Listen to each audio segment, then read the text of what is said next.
I never thought I would enjoy lying in a polyclinic. I've been in many clinics for different reasons, and they were all pretty terrible. In Brazil, it's natural.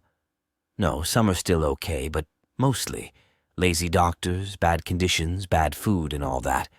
But in a private clinic, quite okay. By the way, I forgot to introduce myself. My name is Simon. I'm 20 years old, and I'm a perpetually sick student. That's all you need to know about me. And now back to our topic. Polyclinic Eternal Health opened recently, and from the first days overshadowed all the others with its excellent conditions and wonderful work of doctors. Normal food, everything is sterile. Each patient has his own room. The building of the polyclinic is quite large. A small courtyard where you can calmly walk, breathe fresh air. In short, the most real paradise on earth. You can live here and not know any troubles. It's a pity I'll be discharged in a few days. I kept thinking how I could get sick again, or maybe go to extreme measures, to break something. But I did not dare. Doctors try so hard to make me healthy that I lose all desire to get sick again. Only a weak body cannot say that. The head doctor once said the following: "Soon, by the time you're discharged, we'll bring the medicines. They are legal, tested, they will help you restore immunity. I'm thrilled with this news. In the meantime, I'm going to enjoy my time here." It's noon. I decided to go out into the yard to freshen up a bit. Since it's summer outside, why not sunbathe before fall finally arrives? I sat down on one of the benches that stood right next to the main building. There was more sun and beautiful flowers in colorful rows near the clinic. I love flowers. I do a little gardening myself at home, inherited from my mom. And then I noticed something. Not far from the main building, there is a one-story building that looks like a warehouse. Usually, technicians would go there to pick up their equipment or utility workers. Only this time I noticed 2 doctors going in there. Grumbling and cursing, each of them was carrying a box, tightly sealed with duct tape. I wondered a little. What were they doing there? Don't boxes of documents go to the archives? Unless, of course, they are documents. It all seemed very suspicious to me. Maybe I had seen too many horror movies and thrillers about murderous doctors, but still something was definitely wrong. I'm a curious person, always prying into other people's affairs, so I often have unpleasant mishaps. This moment was no exception. When the doctors brought the boxes in and left, I decided to peek unobtrusively through the window. I didn't expect to see anything, especially since it was dark. No matter how closely I looked, I didn't see anything. I was about to return to my favorite bench when suddenly I heard a knock on the window. I turned around. Outside the window, I could see someone's bloody hand without a thumb and forefinger. Someone was knocking weakly, trying to draw my attention to themselves. Unbeknownst to me, whoever was there noticed me looking out the window, removed his hand, and half a minute later, a mutilated head appeared. Wisps of hair, a ghastly smile of bared teeth, a strange iron structure exposed jaw. I wanted to scream, but the lump in my throat prevented me. Covering my mouth with my hands, I only stared at the blood-red head with empty eye sockets. Greedily breathing with an incomprehensible nose like a proboscis, which made the glass evaporate. The freak began to pee on the window, leaving scarlet marks. Help, I quickly ran out of there, pinching myself on the cheek a couple times. I tried to talk myself into thinking it was a dream, some side effect of a hallucination from the medication, because that's not what they give out at Eternal Health. As I breathed and calmed down in my room, I decided that it was. It's just a hallucination. I imagined it, yes. None of this happened. It's just a side effect of the meds, I repeated to myself for about 10 minutes. After a while, it went away, but the bad feeling remained. I tried not to think about it, but I'll have to ask the head doctor about it. I'm a paranoid person. I can get a little paranoid sometimes, so I won't rest until I know the truth of what I saw. Speaking of which, a little bit about the chief medical officer. Mr. Robson is a really good man. He's both the head doctor and the head of the whole clinic. He shook the mayor's hand at the opening of Eternal Health. He came from the city himself. He doesn't specify from which city, but I'm not curious about that either. After many years of working as a therapist, when he retired, he decided to go into private practice and fulfill his youthful dream of opening his own clinic. The question arises, why here and not in the city? We asked such a question, but not in person. The most important thing is that they treat, and everything else is not important. I think so too. There is nothing more to add. You can praise him for a long time. A couple of days later, Mr. Robson himself came to see me. I forgot to mention that he's my doctor. In addition to giving me treatments, he came by just to see how I was doing and just to talk. He came in before lunch after his treatments, so he had a chance to talk about the incident with the 2 doctors in the warehouse. Mr. Robson, can I ask you a question? Sure, go ahead. I happened to notice 2 doctors carrying boxes into the warehouse. Normally, no one on the nursing staff goes there, at least not that I've seen on my walks. Oh, you mean John and Bruno? They've decided to set up some kind of a gambling club. They're young guys, a little older than you, like to play board games. So I let them play there in the warehouse. The clinic will see what the young interns are doing, no matter how hard you try.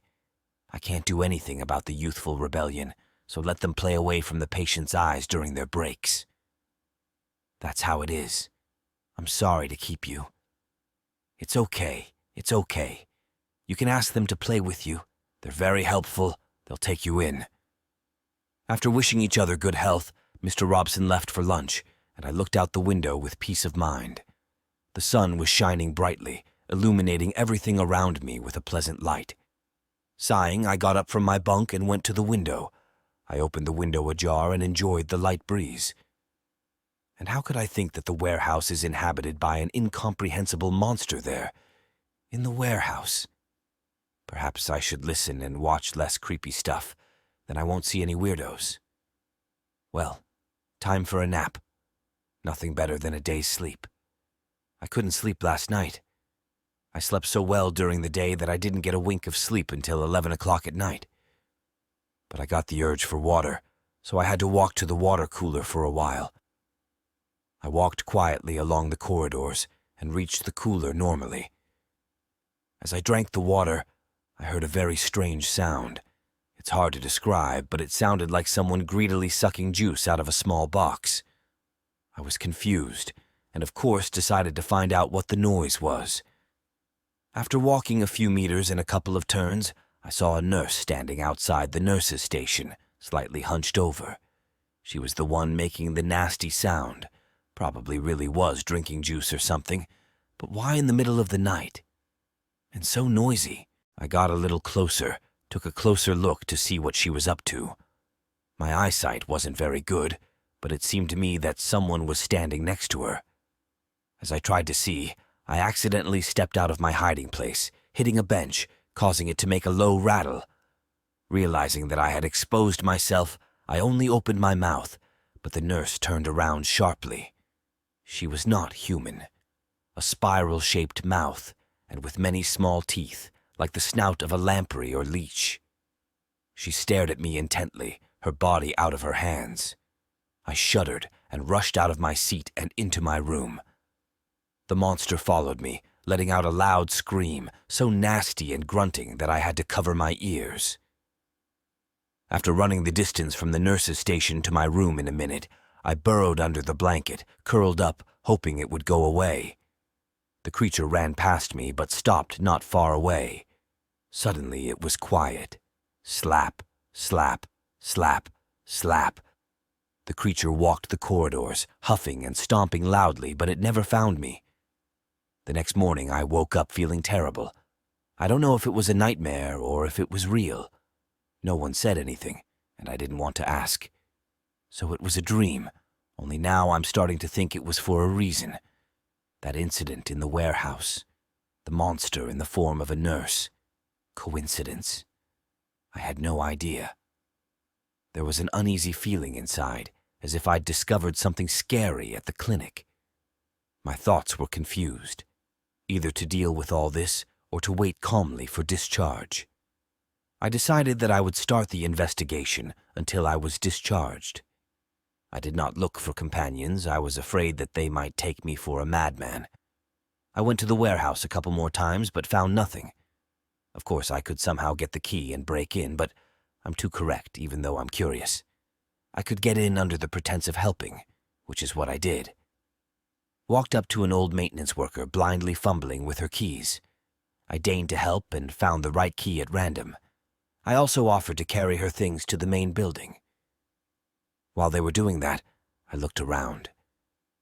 I couldn't find anything except the boxes they'd brought back then. When I looked closely, I noticed brown stains that looked like blood. John and Bruno's board games must have been good to leave those marks. Didn't find anything else. That leaves us with a night watch. It's risky business, but there's no way around it. One night I managed to hold out until midnight.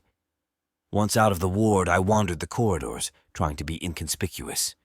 I imagined I was some kind of ninja from old Japanese movies.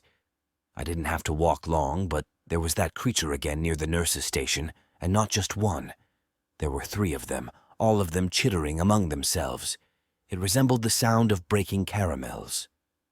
For a long time they stood, then dispersed in different directions. A boon passed me. I followed one of them, trying not to breathe. A scream came quickly, like someone who, like me recently, had decided to go for a drink, but had fallen victim to the thing. By the nasty sound, I located it. The nurse was hanging over a man. I couldn't see his face, lying belly down on the floor while the creature greedily sucked all the juices out of him. I noticed the man's hand was drying out, and the skin was becoming like a glove over bone. Footsteps sounded. The nurse looked away from her meal, glancing toward the dark corridor. I, meanwhile, was hiding around the corner, peering out stealthily, able to make out a silhouette in the darkness. That silhouette turned out to be Mr. Robson. He looked gravely at the withered corpse, kicked it lightly, and nodded. "That'll do.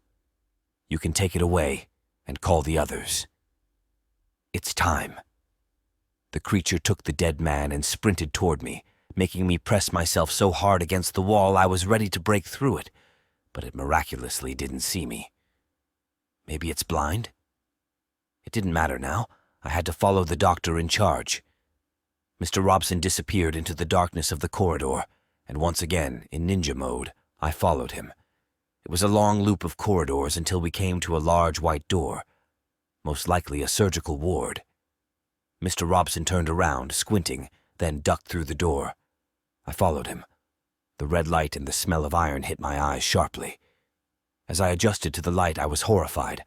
All the walls were red and smudged, and scraps of something that looked like meat were on almost every corner. The place looked like the craziest representation of hell, as if an artist's evil mind had painted it all. I almost threw up, but held back. With every step I took, there was a squelching sound, which was unpleasant. A slimy, sticky substance of whitish color covered the tiles as well as part of the walls. Walking a little farther, the nauseating odor of iron intensified. Mooing and quiet moans could be heard in one of the wards. The mind said, "Don't go in there. It's dangerous there." But I never heeded it even in the face of danger. A multitude of disheveled, bloody bodies were in the ward. Like carcasses, they weighed there, incomprehensible tubes pumping something into them, thus keeping them alive. This time all the food I had eaten during the day was on the floor. I was disgusted to see them twitching their stumps, barely moving their sewn-up lips. Some of the poor men had eyes like a crushed apple. I was interrupted from such horror by the screams of those creatures. I had to hide among the human carcasses to avoid being noticed. Quickly they passed by, screaming like banshees. Then I walked out of that room and for some reason followed them, even though I kept telling myself to run away. Damn my curiosity. In the very room where surgeries are usually performed, with the doors open, the nurses were frolicking around a pile of corpses. With their movements, they looked like aborigines at a sacrifice. In the midst of the pile of corpses stood Mr. Robson, with his head bowed. Behind his back grew a kind of wings, his whole body transformed into something fat and large.